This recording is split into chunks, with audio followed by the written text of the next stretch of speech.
Qual a família que já não se reuniu para viajar nas férias ou mesmo num feriadão? Pais, filhos, tios, primos, a sogra, papagaio, periquito, a turma se reúne e aluga uma casa. Assim, durante alguns dias, a família vira uma república.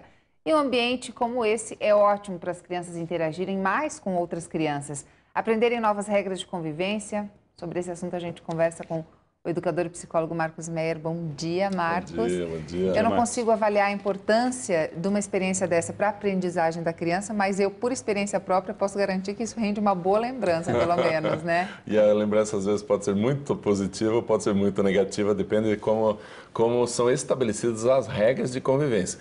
Quando 2 ou 3 famílias vão passar alguma semana, por exemplo, na praia, juntas, vai que tem um único banheiro numa casa que foi alugada ali para esse momento. Então tem que estabelecer regras, e as regras significam assim, vai ter gente sim que vai ter que limpar, vai ter gente que vai fazer o almoço, o café, outros vão ter que lavar louça.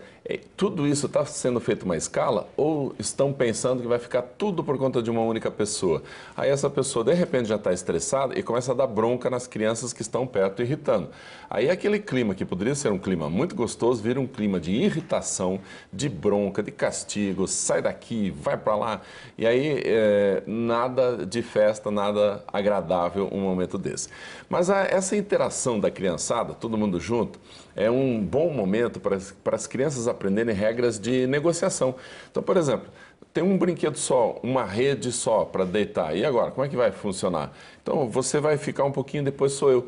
Agora, se isso não for obedecido, as crianças precisam de ajuda para saber como fazer. E aí nós temos um problema. Muitos pais já interferem antes. Você agora, você faz isso, você faz aquilo. E as crianças não aprendem a negociar. Elas precisam, por conta própria, decidirem. E se um sair perdendo, não faz mal. Ele vai aprender que se ele não se colocar, não se impor, não disser a sua opinião, ele vai sair perdendo sempre, porque o outro vai tomar conta. Então esse tipo de negociação é bastante saudável para as crianças. Elas aprendem a negociar e mais tarde, como adultos, vão saber ceder na hora certa e se impor quando precisa. Senão a gente tem sempre aquela pessoa banana, né? Aquele que aceita tudo que o outro faz, só leva na cabeça, tudo que for de trabalho extra, ele é essa pessoa que vai ter que fazer, tudo porque não aprendeu a se colocar quando criança. E esse momento de férias em conjunto é um momento onde se aprende isso. Meyer, agora qual o nível de rigor que tem que ser aplicado a essas regras, já que não se pode perder de vista que está todo mundo na praia, né? Esse rigor não pode ser aquele que vai estressar as pessoas, né? Férias, praia, tudo, a gente tem que ser um pouco flexível. Coloca as regras, não obedeceu, conversa um pouco, diz da importância, diz, ó, se não funcionar assim, vai ficar chato, vai ficar pesado, alguém vai ficar perdendo, um vai trabalhar, outro vai ficar folgado o tempo todo. Então a gente tem que explicar para as crianças, explicar para os adolescentes como vai funcionar e a vantagem de usar as regras. Senão, o que vai acontecer? O adolescente folgado normalmente é o filho da outra família, né? Nunca o nosso. Esse adolescente folgado não vai lavar a louça, vai levantar a hora que quer, e não ajuda a cuidar dos menores, e aí a gente vira escravo dessa figura. Para isso não acontecer, tem que colocar a regra, tem que dizer, não, agora é a tua vez, vai lavar a louça sim. Ah, mas eu não gosto de lavar a louça. Ah, veio aqui, meu caro, estamos todos em conjunto, todo mundo tem que ajudar. Agora, uma ideia do lavar a louça, que geralmente é um assunto que dá, principalmente quando dá filhos adolescentes.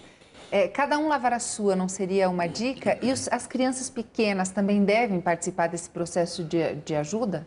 Devem participar. Uma boa ideia é essa de cada um lavar a sua, mas não é muito prático. Então o que a gente faz? Faz uma escala. Você vai lavar do almoço, você da janta, você o café. E as crianças muito pequenas, elas precisam sim ajudar. Só que o que a gente faz? Faz ajudar junto com o adulto. Então o adulto, é claro, vai fazer a maior parte. Vai lavar os pratos, vai lavar os copos, que são mais perigosos, as facas, e aí deixa para a criancinha menor os potes de plástico, as colheres, e aí vai brincando, conversando. A criança menor se sente parte, porque ela está ajudando, e isso é uma lição para todo mundo. Opa, nessa casa aqui, nesse lugar, nessas férias, todo mundo vai ter que ajudar, porque até o pequenininho está ajudando. Isso dá uma boa chacoalhada naquela cunhada, naquela tia folgada também, que a gente não quer pegar no pé, porque vai ficar chato para a gente. Mas se a gente faz isso, e aí aí, na hora que a criancinha tá ajudando e essa cunhada tá perto, você fala, viu, aqui nessa casa todo mundo tem que ajudar, porque aí fica mais fácil para todos. Já mandou o recado, não precisa encarar. É o Simancol, é o Simancol. É uma coisa que me ocorreu agora, as férias são também um período de mais permissividade, né? Dorme-se mais tarde, não se regulam horários, às vezes os pais, inclusive, bebem além da conta, lá na praia, com os filhos, com todo mundo. Até que ponto é preciso se preocupar com os exemplos que os pais, os maus exemplos, às vezes, ou não bons exemplos que os pais dão para os filhos nesse período de mais liberdades? Os exemplos sempre são assim. O negativo, você não precisa explicar, a criança já aprendeu, infelizmente. E o positivo, a gente tem que explicar por que a gente tem que está fazendo aquilo. Então, é claro que os excessos, eles não podem acontecer, porque a criança já capta e aí já tira uma conclusão errada. Então, a gente precisa, sim, ser exemplo até nesse momento.